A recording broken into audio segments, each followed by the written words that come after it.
Today's video is for my special needs parents. I'm actually outside my son's therapy appointment right now, so I got a few minutes to get this off my chest. Hey everyone, it's Rushni of glamazini.com bringing you light and laughter par usual.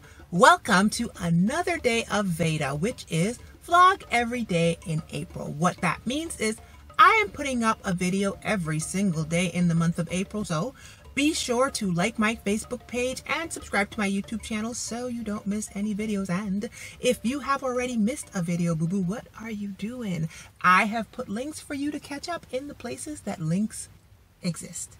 As you may or may not know, 7 years ago, he's 7, wow. 7 years ago, I gave birth to the world's most perfect child who just happens to be born with spina bifida, myelomeningocele, a Chiari-2 malformation, and hydrocephalus. Because of that, I was ushered in, like it or not, to the world of special needs parenting. So here are 5 things that special needs parents want therapists and pretty much medical professionals in general to know. There are only 24 hours in a day, boo-boo. So if my son has 5 to 8 specialist doctors and then 4 therapists, and every single one of you guys give me something that I'm supposed to do with him for an hour, it's just not happening. Don't get me wrong, I realize that you guys are giving him all of those assignments for his good, but the way that the clock is set up and the way that I need my 8 to 9 hours of sleep is situated, that leaves me with like 16 hours on the docket. If you carry the 5 divided by 2, subtract, do the standard deviation, it's not, I can't do all that.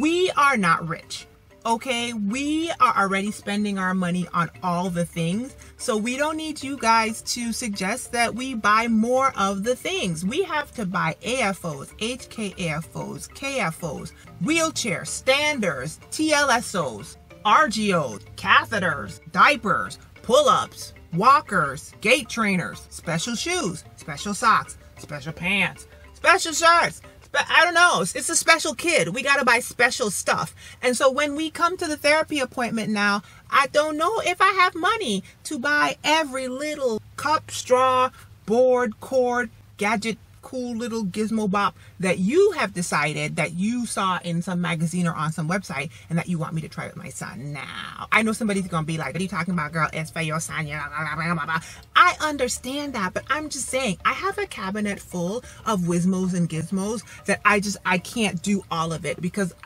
reference number 1, it's only 24 hours in a day. He only got one mouth. So how many different versions of straws and cups do I really need?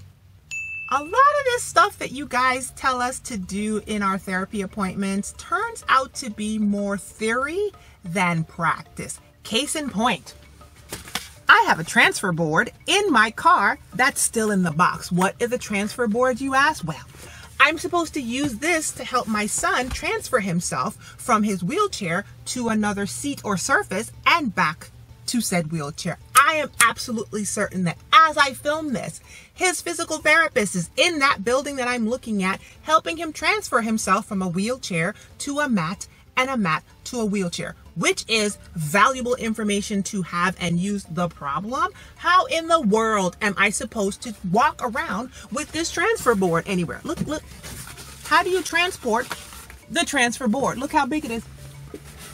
Are you guys assuming that it's normal for me to be walking around with a 4-foot plank of wood everywhere and a 43-pound child and a 20-pound wheelchair and a bag with all of his accoutrement that I just mentioned earlier? And then when I go to church, I got my purse and my Bible and a partridge in a pear tree. Like, I literally cannot figure out how I'm supposed to transport the transfer board. So I got in a Facebook group, 5 Facebook groups, and I asked, hey, everyone in the special needs communities, how do you transfer this transfer board? And out of the tens of people that responded to me and basically said, oh yeah, that's just a theoretical thing people use in therapy, I don't use it. Mom said it, as well as adults who use wheelchair. I had one human being tell me that they actually transfer themselves using a board. So I just want you guys to know, therapeutic humans, medical professional humans, that like I don't know. Some of this stuff you guys might have learned in school, but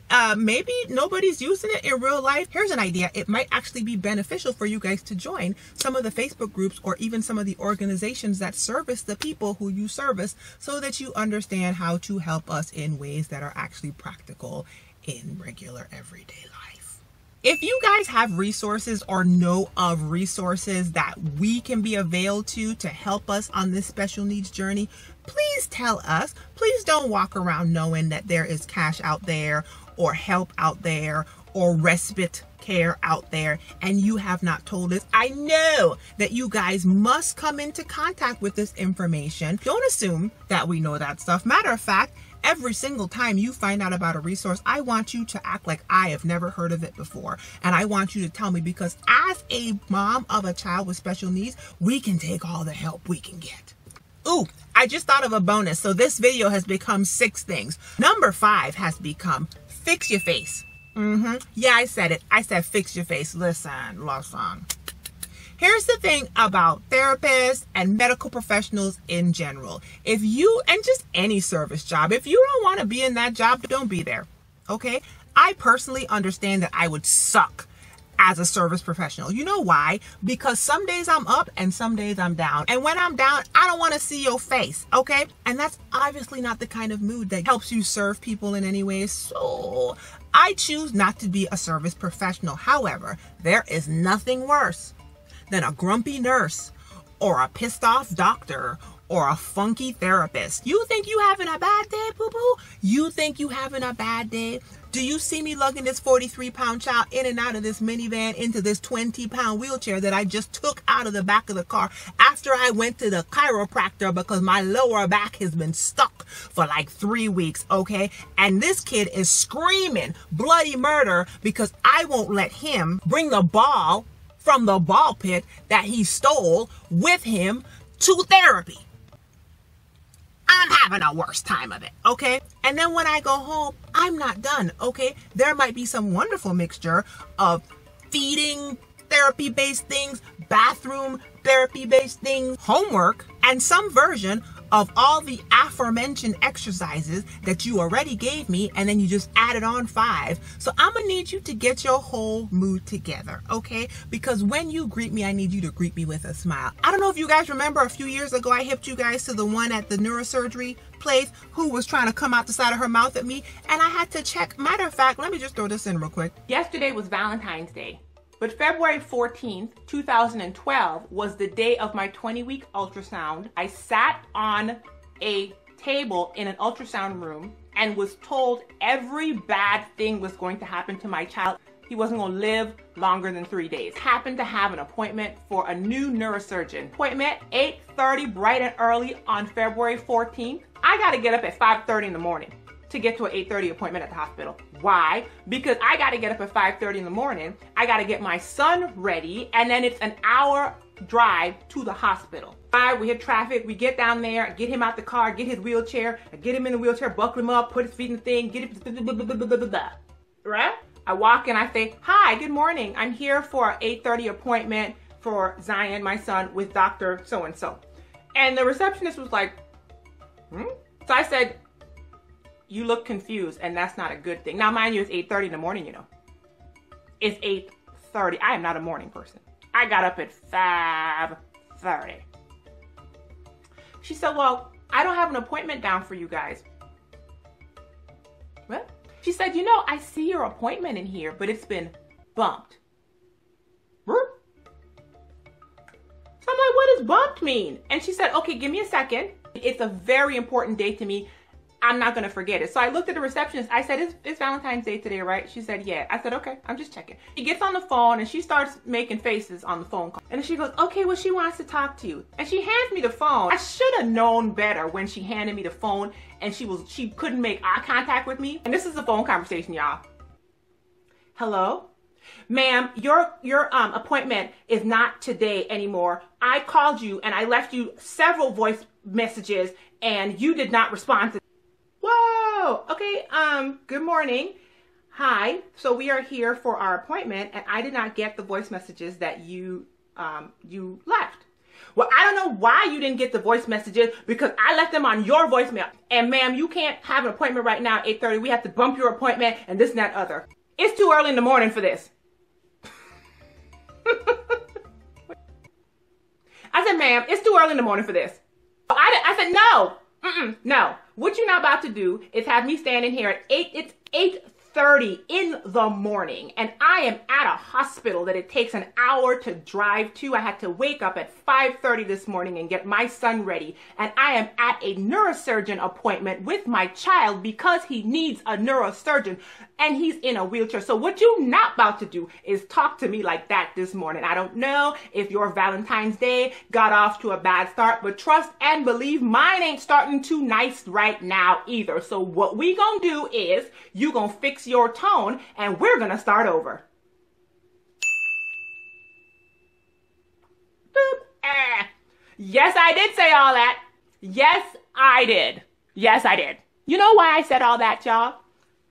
February 14, 2012, in there for hours being poked and prodded, 2 stomach ultrasounds, 1 vaginal. He comes in and he basically manhandles me like he needing some dough for some bread. And then tells me that my son's gonna have this genetic problem and this spinal this and this brain this, and he ain't gonna be verbal and he's not gonna be able to eat. He's gonna need a feeding tube, a breathing tube, and he's gonna probably die in 3 days. So I should definitely terminate my pregnancy. And you gonna be 36 when you deliver, so what did you expect? Now, back then, I was pregnant, my first pregnancy, and I was in shock. Everything was in slow motion, so I didn't fix my mouth to go off on him, and I have regretted it ever since. But you know what? I was ready for old girl today. I saw the devil trying to make it out like he gonna come again with some medical professional that come and tell me some foolishness on the same day where I could be triggered. Girl, bye, girl.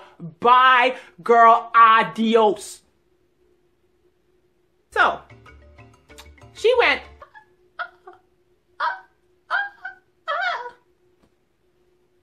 and we started over. How about that? She caught me on the wrong day, the wrong week, the wrong month, the wrong year, okay? And number 6, in the list of things that I want every single therapist and medical professional to know is we are so grateful. Thank you, thank you, thank you, thank you, thank you, thank you, thank you, thank you so much. I cannot explain how grateful I am. I feel tears coming up. I can't explain how grateful I am for every single medical professional who has helped me so far with my son. All the previous stuff, you guys, I mean, it's true, but it's jokes, right? Just my son alone, we have had physical therapists, occupational therapists, swim therapists, speech therapists, both outpatient and in school, pediatricians, neurosurgeons, neurology, urology, audiology, optometry, orthopedic surgery, orthopedics as in the guy that makes his braces. And we have bonded with so many of them, so much so that my son's original physical therapist is actually his godmother now, because I mean, she is family. So what we want you guys to know is that we are grateful and we are thankful, and thank you so much for everything you have done for our children. Those are the 6 things that we special needs parents want medical professionals to know. Check me out on glamazini.com. Click on the Work With Me tab, and I would love to work with you as a life coach, helping you navigate this special needs street. And I'm doing a pretty good job, if I do say so myself. Okay, all right, well, whatever. Oh yeah, and here's a pineapple.